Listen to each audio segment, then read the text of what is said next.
Hi, welcome back. Today I want to talk about a science developed and perfected by the Tamils but has remained unknown even to the current day Tamils, let alone the world.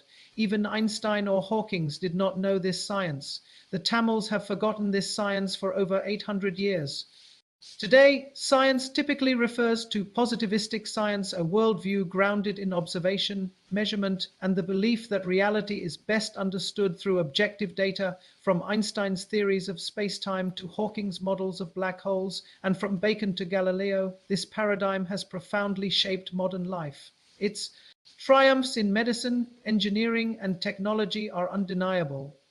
Yet, for all its brilliance, positivistic science lacks baneness. It explains how things work, but not what they mean.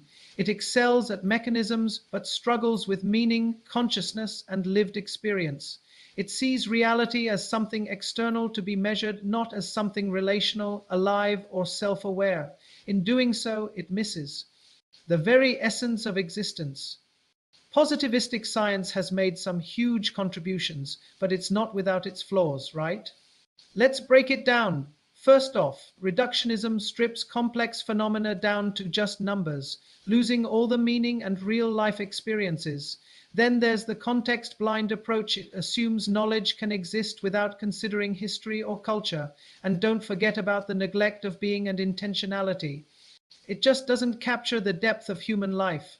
Plus, it avoids big ethical questions, focusing only on what is instead of what should be. Lastly, it treats living beings like objects, ignoring their inner lives. Sure, it works for non-living things, but it falls short when it comes to the living.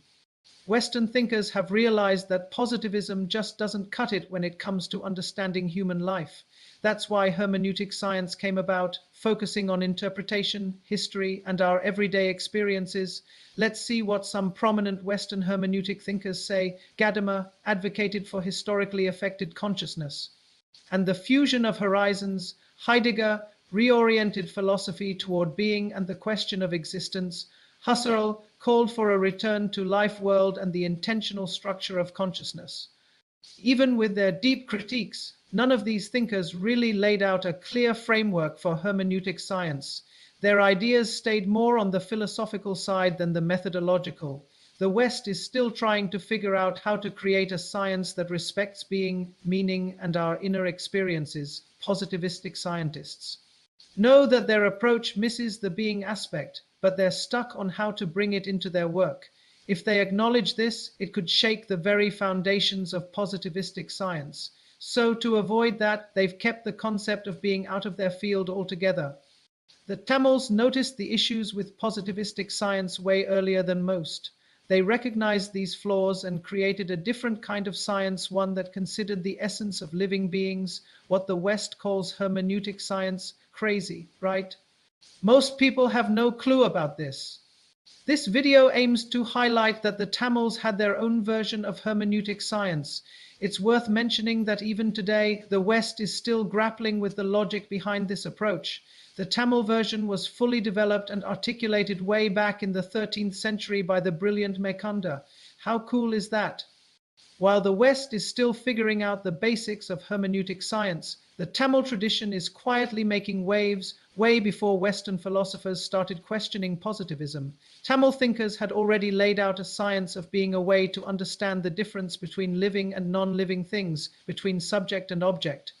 They distinguished between Satarivu, natural intelligence, or the intelligence of intention, and Asatarivu, artificial intelligence, or the intelligence of processing information.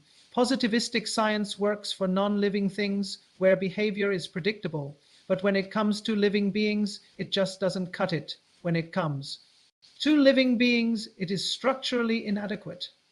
Tamil hermeneutic science offers a fresh take that starts with Kuripu, the focused intention behind our actions, and moves through interpretation to clear up confusion. Dreams, feelings, and consciousness can't be measured like numbers. They need to be experienced. This isn't turning away from science, it's about making science more relevant to our vibrant, living world. Let's dive into what Tamil hermeneutic thinkers have to say, shall we? There are a ton of them, but I'll just highlight a few. It's kind of a bummer that only a small number of Tamils even recognize these brilliant minds as hermeneutic thinkers. for over 800 years, the Tamils have kinda lost touch with this amazing science that their ancestors developed to such incredible heights, most folks see Tolkappir as just the guy who wrote Tamil grammar and Mekunda as a Saiva saint. The real credit for bringing these Tamil thinkers back into the spotlight as hermeneutic scientists goes to Olagana and Sivakumar Ramakrishnan, both lecturers at University Science Malaysia. These two have a deep understanding of Western thinkers like Gadamer and Heidegger, and they recognize that the science developed by Tamils aligns perfectly with what Western hermeneutic scientists have been searching for. Isn't that cool? It's like they found a bridge connecting the best of both worlds. In his Tolkappir, 6th century BC, warned against reducing language and meaning to mere phonetics or grammar. He emphasized nature and poral meaning as inseparable from oyer, the intentional life force, resisting objectification. Next, Mekunda, 13th century. In his Sevanyana Botham, Mekunda offers a complete logic of hermeneutic science, differentiates Satarivu natural intelligence from Asatarivu artificial intelligence, grounds knowledge in the soul's being at Matattva, not in external measurement, articulates the conditions for liberation. Through Poti Pasu Pasamontology unmatched in global metaphysics. Next, Oleganar's hermeneutic science, 1948-2015. Olegana reinterprets Tamil epistemology as hermeneutic science, a science of interpretation, resonance, and being. He identifies Saivasiddhanta as the Tamil articulation of this science, rooted in metaphysical grammar and spiritual ontology. He, together with his co-researcher Sivakumar Ramakrishnan, call this as gamic science. The Tamil word agamic denotes the becomingness of psyche or ascending baneness of the psyche. No other culture has done this. A complete hermeneutic science based on being, logic, and spiritual practice. While the West is still figuring it out, the Tamil tradition has lived it, defined it, and passed it on. The incredible hermeneutic logic and science developed by the Tamils is still largely unknown to the world, and honestly, many Tamils themselves aren't even aware of it. Only a handful are aware of it, mainly in Malaysia. Since Sumerian times, the Tamils have been using hermeneutics as a research tool, and all the sciences they created relied on this logic. I'm highlighting the Tamils and the Saivasiddhanta philosophy for a good reason. No other philosophical school in India has embraced hermeneutics like they have. Even the well-known Vedanta philosophy lacks this approach.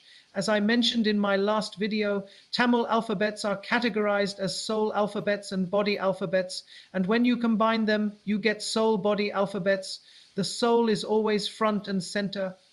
In summary, the Tamils built a full hermeneutic science complete with logic, pedagogy, and metaphysics. Now, how do we reconcile hermeneutic science and positivistic science?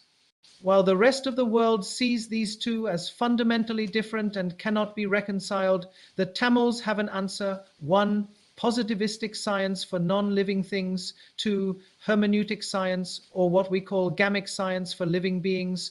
While agamic science can take positivistic science within its fold, as I mentioned above, without losing its foundation, positivistic science cannot. In conclusion, positivistic science is a subset of agamic hermeneutic science. I want to end by saying that Ulegana, together with his co-researcher Sivakumar Ramakrishnan, after almost 800 years have recovered this hermeneutic logic of the Tamils, the last being Mekunda himself, and it is proper that this science be brought out now, for the world needs it now more than any time before. We need a proper science to understand human behavior, and the answer is probably gamic science.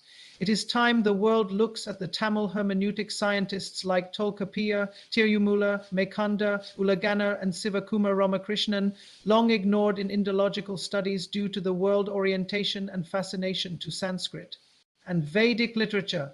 Let us revive this science for the betterment of all living beings, the science of truth-seeking. Thanks for watching. May the seeking of truth resonate in our souls. I am Erawolagan Merapan signing off for now.